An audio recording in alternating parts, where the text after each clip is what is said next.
All speakers are different. They come with different size, sound, and price. I will compare three different speakers today. I will not, however, talk about how they perform. There will be other videos for each speaker later. In this video, I will mainly compare their appearances and how these differences of appearance attempt to justify their price tags. The speaker on the left is Paradigm Premier 200B, costing little less than $1,000 for a pair in the States. Its front baffle and top panel are plastic, and it does not feel like high density material like that of Kanta number 1. While such difference may be understandable given the price difference of both, its plasticky feeling from a speaker costing $1,000 may not appeal some audiophiles. 200B's side panel comes from polyurethane finish, but the finish seems, a little thin, unlike that of AirPods A200. There is a slight angle on the side panel to reduce diffraction, and yet there is almost 90 degrees of corner at the back. As a whole, it does not seem a lot of money and consideration has gone into the design. The speaker in the middle is Pork Audio's Legend L200. I believe the retail price is $17.99 for a pair in the States.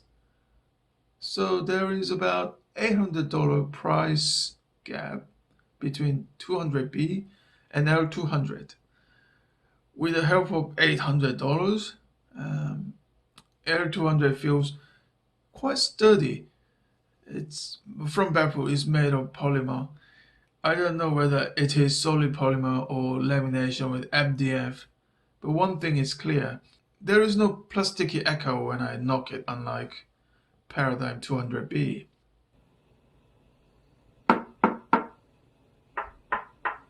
L200's enclosure comes with real wood veneer. It is not the best looking wood veneer finish that I've seen. It is a bit rough, but surely it looks more premium and durable than thin polyurethane finish.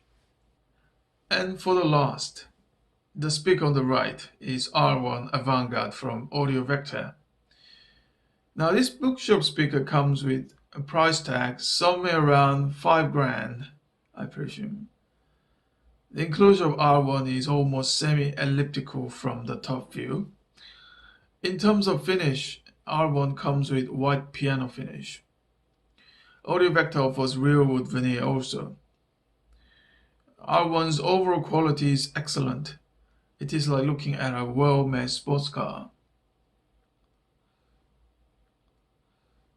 Now let's see the units. First, Paradigm 200B. I can't see the units of this speaker since they are covered with plastic. Some sort of sonic lens to be exact.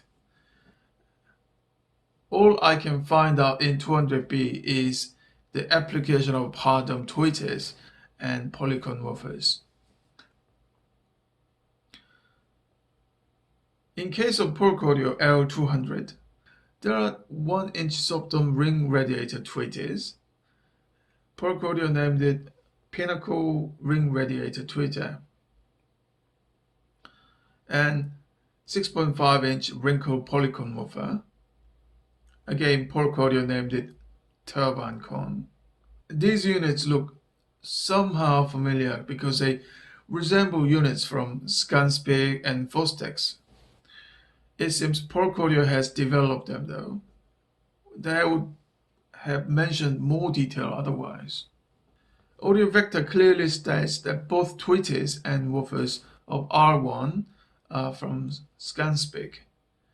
I believe they are tailor-made, high-performance, and expensive units. This AMT has open back structure and the woofer is made of carbon. I can think of 3 words when it comes to carbon: light, stiff, and expensive. Carbon units are very light, rigid, and usually more expensive than many other alternatives.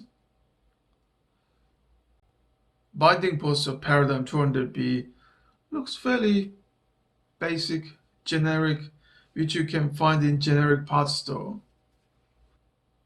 Polk Audio L200 comes with bi-wiring binding posts.